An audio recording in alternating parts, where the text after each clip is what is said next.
मित्रांनो, आज सकाळ सकाळच झोपत गावण्याचं पडलं होतं सापान. उठलो ताडक्यानी आणि बघतो तर काय, अक्कासाहेबांनी खरंच गावण्याचा भेद केला होता. आज जरा स्वप्नपूर्ती व्हायच्या हिशोबाने मी बी बिगी बिगी आवरलं आणि तुटून पडलो गावण्यावर. तर नमस्कार मंडळी, मी एमारी ठाकर स्वागत करतो आपल्या नवीन ब्लॉगमध्ये. मंडळी, बघता बघता 8-9 गावणी तर मी दाडापली आणि त्याची आपल्या ब्लॉगसाठी व्हिडिओज घेत होतो. तर तेवढ्यात अक्कासाहेब म्हणल्या, मला बी घे की बाळा, तुला अजून 2 गावणी देते. लालच जरी बुरीवाला असली तरी गावणं म्हणजे आपला जीव की प्राण. त्याच्या पोटी मग अक्कासाहेबांना शिकवला एक डायलॉग, यावंच लागतंय गावणं खायला. जाता जाता आपला इमानदार डोगेश भाई त्याला गावणं नाही दिलं तर माझ्यावर चाल करायचं सापान बघत होता. मी बी त्याच्यापासून लांब आल्यावर त्याला म्हणलो, नाद करतो काय, आणि सुटलो पळत. मग आज जरा भटकंती करायची म्हणून दिली चावी आपल्या लॉर्ड आल्टोला. पहिल्या टप्प्यात तर गाठला लोणावळा. आपल्या बोडके पाटलाची जरा शिक्षण घ्यायची अर्धवट राहिलेली इच्छा पुरी करायसाठी आम्ही घुसलो कॉलेजात. मारली दाबात एंट्री.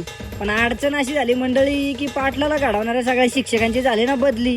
मग कसं बस ओळख काढून जरा विचारपूस करून आम्ही निघालो घरला. घरी जाता जाताच पाटील म्हणलं, जरा कामशेटला येऊ जाऊन. कामशेटच्या व्हिडिओ ज्वेलर्समध्ये जरा काम होतं ते केलं आणि तेवढ्याच समोर आला आपला गणेश शेठच्या दुकानावर गिरायकांची गर्दी वठून पक्की दिसत होती. दुकानाकडे कुच करणार तेवढ्यात पावसाने एका जाग्यावर उभं राहायचा आदेश दिलं. आम्ही बी आज्ञाधारी पोरं थांबलो एका जाग्यावर. थोड्या वेळाने परत पावसाचा आदेश आला, चालतं व्हा तुम्ही. मग काय केली घुसखोरी गणेश शेठच्या दुकानात. शेठला म्हणलं, जरा दाखवा एखादा गरीबाला 10-12 हजाराचा फोन. तेवढ्यात शेठने माझ्यावर टाकला एक खपकेने डायलॉग आणि टपकेने एक फोन काढून म्हणलं, अरे शेठ, ते असं काय करतो, काय घेत बसतं ते. मागे पेटी पॅक 16 प्रो नवीन. मंडळी मग निघालो घरी. कामशेटच्या चौकातच पोचलो तर वातावरण बिलही जाग झालं होतं.